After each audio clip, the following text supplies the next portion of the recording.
આપણે અડધી વાટકી ભરીને ચણાની દાળ લઈ લીધી છે અને એક મોટો વાટકો ભરીને ચોખા લઈ લીધા. ચોખા ધોઈને લીધા છે આપણે. અને આ ખાટી છાશ છે એમાં આપણે પલાળી લઈશું.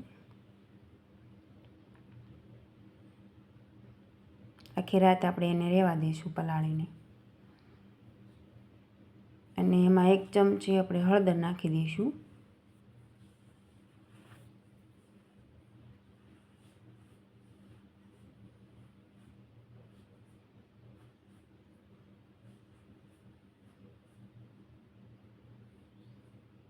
હવે આપણે એને ઢાંકીને મૂકી દઈશું.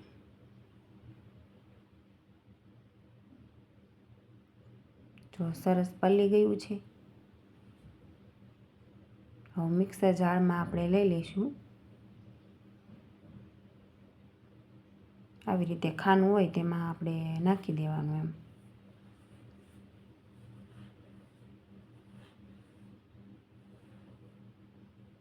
હવે એને પીસી લઈશું.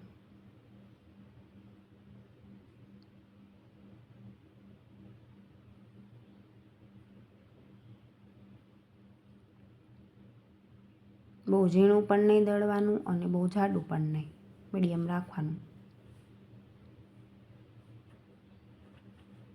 તો આપણું બેટર સરસ મજાનું આપણે પીસીને તૈયાર થઈ ગયું છે. હવે લસણની કળી, મરચાં, ડુંગળી, આદુનો ટુકડો અને લીલા ધાણા આટલી વસ્તુ આપણે લઈ લેવાની. આ બધું આપણે મિક્સરમાં પીસી લઈશું.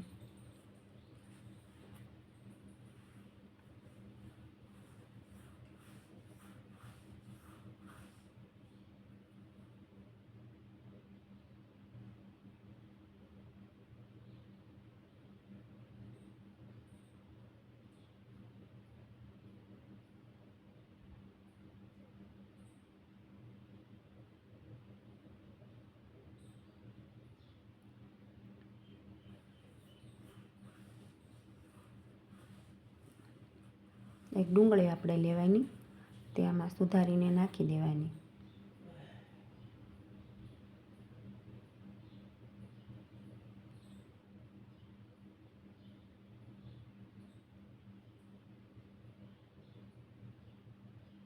તમારે ડુંગળી ના નાખવી હોય તો ચાલે.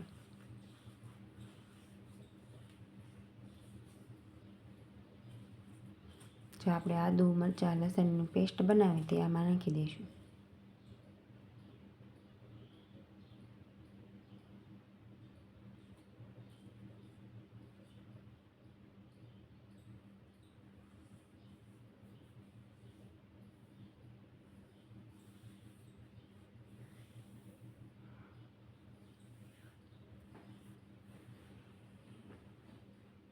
હવે 1 ચમચી આખું જીરું,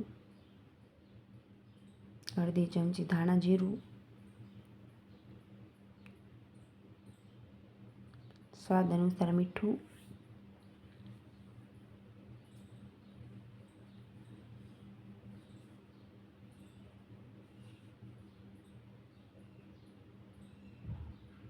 એક ચમચી જેવી આપણે ખાંડ નાખશું એટલે એનો ખાટો મીઠો સ્વાદ આવે.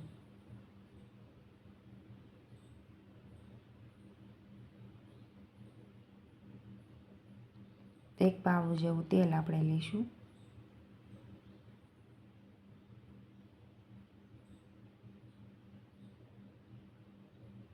હવે સરસ મજાનું બધું મિક્સ કરી લઈશું.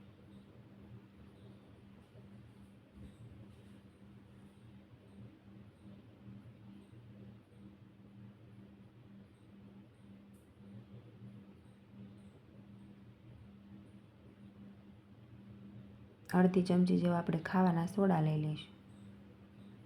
પછી મિક્સ કરી લઈશું.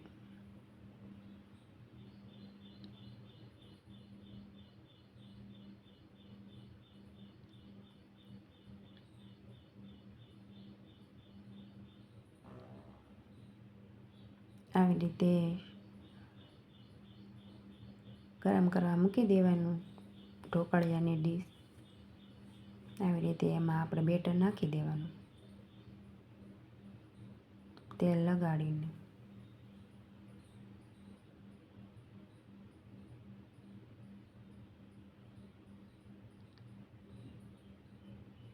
આવી રીતે ઉપરથી લાલ મરચું સરસ મજાનું વપરાવી દેવાનું. લીલા ધાણા થોડાક આપણે નાખી દઈશું.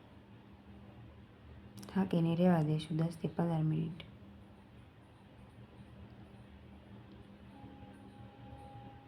હવે આપણે ચક્કુથી જોઈ લઈશું.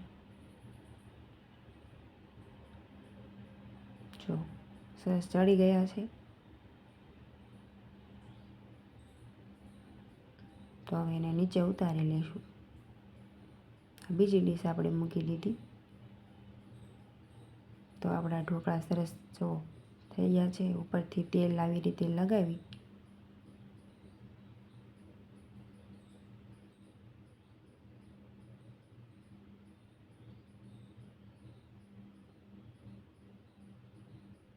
સરસ પીસ પાડી લઈશું આવી રીતે.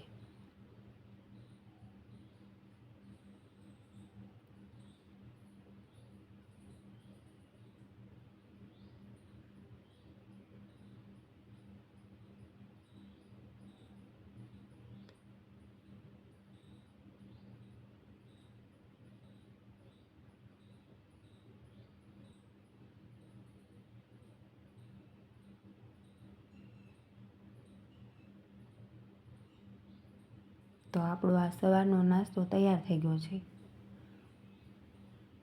તમને કેવા લાગ્યા મારા ખાટિયા ઢોકળા? કમેન્ટમાં જરાક કહેજો.